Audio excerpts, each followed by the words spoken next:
audio jungle.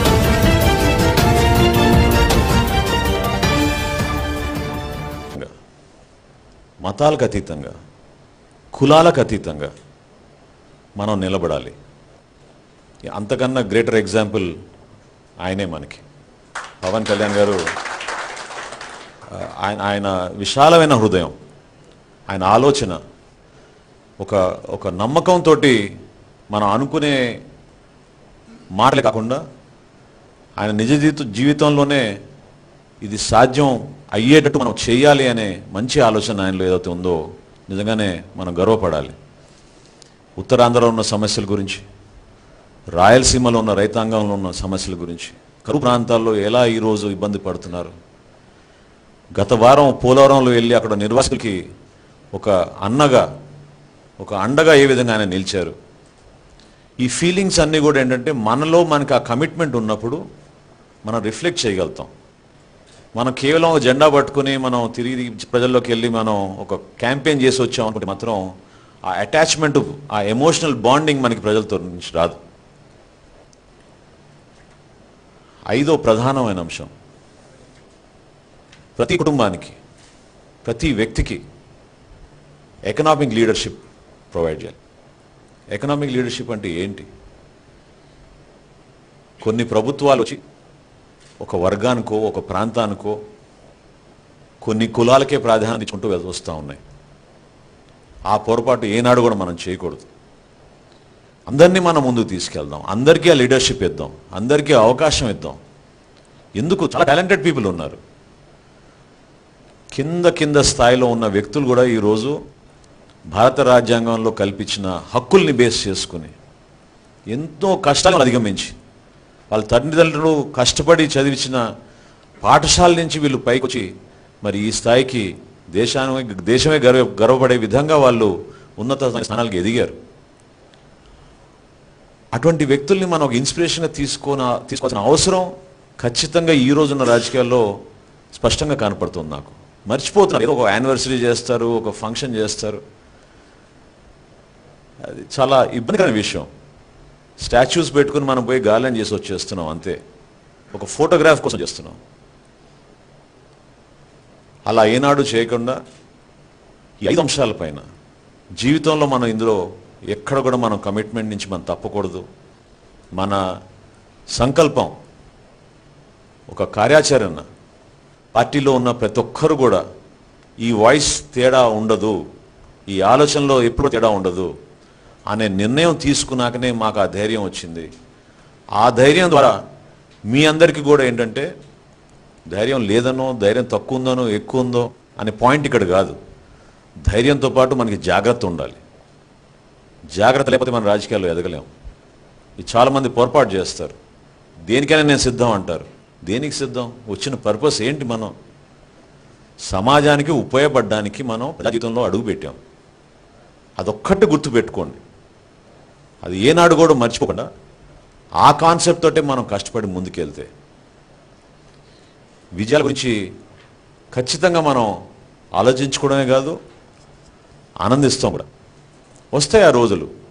నాకు ఆ నమ్మకం ఉంది, ఆ విశ్వాసం ఉంది, అటువంటి నాయకత్వం మనకి ఉంది. మన అందరం కూడా ఒక డిసిప్లిన్డ్ విధానం ఆల్రెడీ నాకు కనపడుతుంది మన సైనికుల్లో.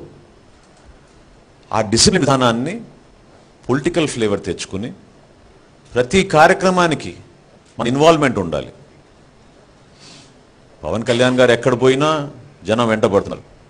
వందల కిలోమీటర్లు ఆయనతో పాటు ప్రయాణించడానికి సిద్ధంగా ఉన్నారు.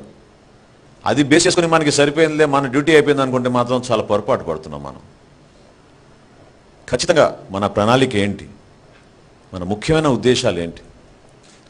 జనసేన పార్టీ మీకు ఒక సామాన్యుడికి ఏ విధంగా అండగా నిలుస్తుంది, ఏ విధంగా మేము న్యాయం చేయగలుగుతాం, ఏ విధంగా మేము అభివృద్ధి చేయగలుగుతాం, ఏ విధంగా మిమ్మల్ని ముందు తీసుకెళ్ళగలుగుతాం, మీతో అండగా ఉంటాం, కలిసి నడుస్తాం అనేది ప్రతి కుటుంబంలోనూ మనం వెళ్ళి చెప్పాల్సిన అవసరం మనందరికీ కూడా ఉంది. డిజిటల్ మీడియాని బాగా ఉపయోగించుకోండి.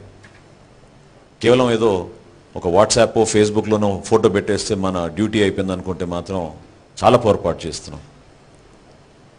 దాని వెనక ఒక కంప్లీట్ ఎక్సర్సైజ్ ఉండాలి. ఒక రీజన్ ఉండాలి. ఆ డిజిటల్ మీడియాని మీరు ఉపయోగించుకోండి. ఇదివరకులాగా మనం అంత కష్టపడి ఇంటికి వెళ్ళి ప్రచారం చేయాల్సిన రోజులు కొంచెం తగ్గుతున్నాయి.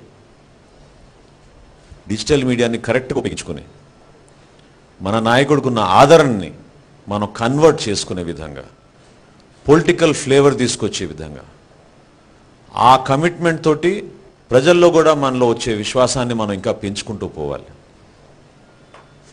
10వ తారీఖు కవాతు కార్యక్రమం చాలా బ్రహ్మాండంగా విజయవంతంగా జరగాలి. మీరందరూ కూడా చెరొక బాధ్యత తీసుకుని ఈ కార్యక్రమం ద్వారా ఆయన అన్నట్టు భారతదేశం మొత్తం కూడా ఒక మెసేజ్ పోవాలి. ఏంటి జనసేన అంటే ఏంటి, ఎందుకు ఈ విధంగా ఈ కార్యక్రమం చేస్తున్నారు?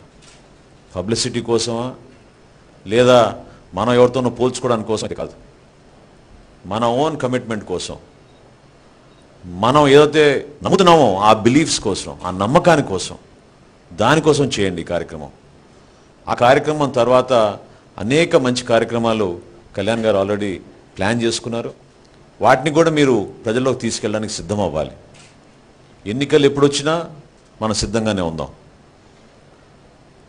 నేను మా కుటుంబంలో 12 ఎన్నికలు చూశాను. నేనే 3 ఎన్నికలు పోటీ చేశాను. సో ఎన్నికల గురించి మనం ప్రత్యేకంగా అదే దృష్టిలో పెట్టుకొని మనం కష్టపడాల్సిన అవసరం ఉండదు. మనం చేస్తున్న కార్యక్రమాల్ని ఆటోమేటిక్గా అవి ముందుకు తీసుకెళ్ళి మన ఎన్నికల్లో సమయంలో ముందు ఉండేటట్టు మన కార్యక్రమాలు ఉంటాయి. అది మనం బేస్ చేసుకోవాలి. ఎంతో అనుభవం ఉన్న పెద్దలు ఉన్నారు. మీరందరూ కూడా మీ ప్రాంతాల్లో మీరు ఒక నాయకులుగా ఒక స్థానం తెచ్చుకోగలిగారు. ఆ గౌరవాన్ని కాపాడండి. జనసేన అంటే ఇది ఒక కుటుంబం. ఈ సేన ప్రజల కోసమే. పార్టీ పెట్టినప్పటి నుంచి కూడా ఆయన ఒక తపనతోటి, నిజమైన నమ్మకంతో, ఆయనలో ఉన్న ఎమోషనల్ ఫీలింగ్స్ ఇంకా చాలామందికి తెలీదు. నిజంగా రాజకీయాల్లో భారతదేశంలోనే ఈ రోజున ఇటువంటి నాయకుడు చాలా గొప్ప అదృష్టం. మనకి చాలా గొప్ప అదృష్టం. చాలామంది నన్ను ఈ 2 రోజుల నుంచి ఫోన్లు వస్తున్నప్పుడు ప్రశ్నిస్తున్నారు, ఏంటి నేను తీసుకున్నారని. మీకేం తెలుసు అని చెప్పాను. ఇంకేం చెప్తాను నేను?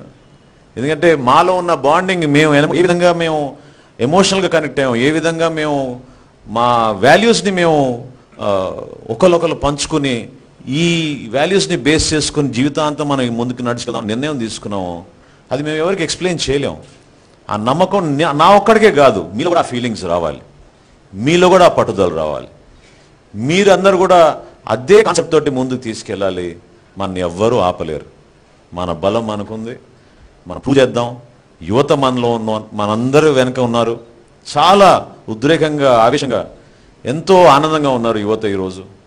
ఆ ఆనందం పెంచాల్సిన బాధ్యత ఆయన పైన. ఎందుకంటే చాలా క్లిష్ట పరిస్థితుల్లో ఉన్నారు ఈ రోజున. అన్ఎంప్లాయ్మెంట్ అనేది అసలు పెనుభారం.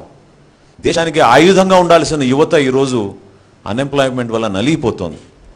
దాన్ని మనం ఎట్లా వాళ్ళలో మనోధైర్యం తీసుకురావాలి, ఎలా వాళ్ళని ముందుకు తీసుకెళ్ళాలి, ఆ ఎనర్జీని ఎట్లా ట్యాప్ చేయాలనేది మనం ఆలోచించుకుని వాళ్ళకి ఆ ధైర్యం కల్పించాలి.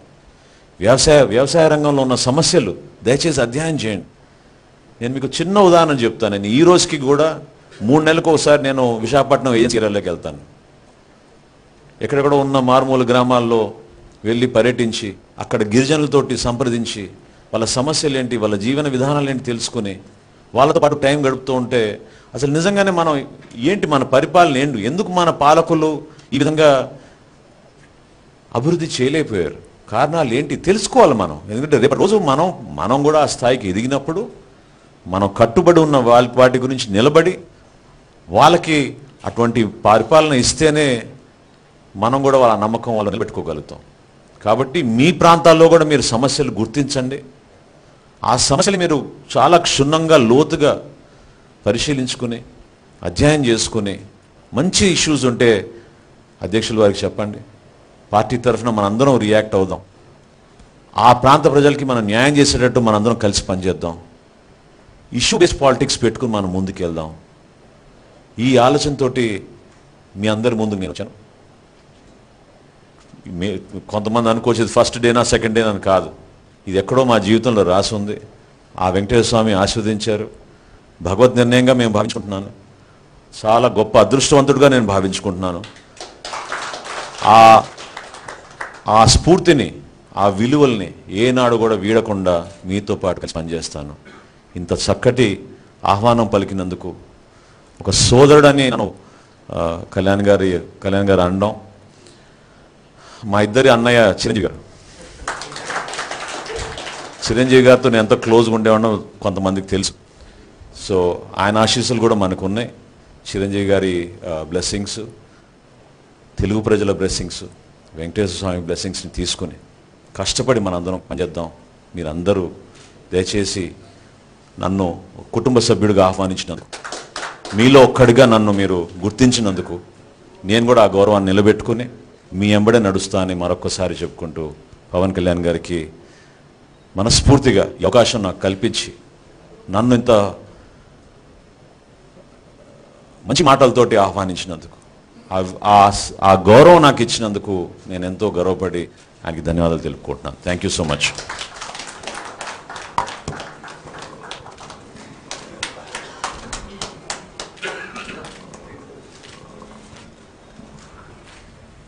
కామెంట్ చేయండి. ఎప్పటికప్పుడు మా వీడియోస్ చూడాలంటే సబ్స్క్రైబ్ చేసుకోండి.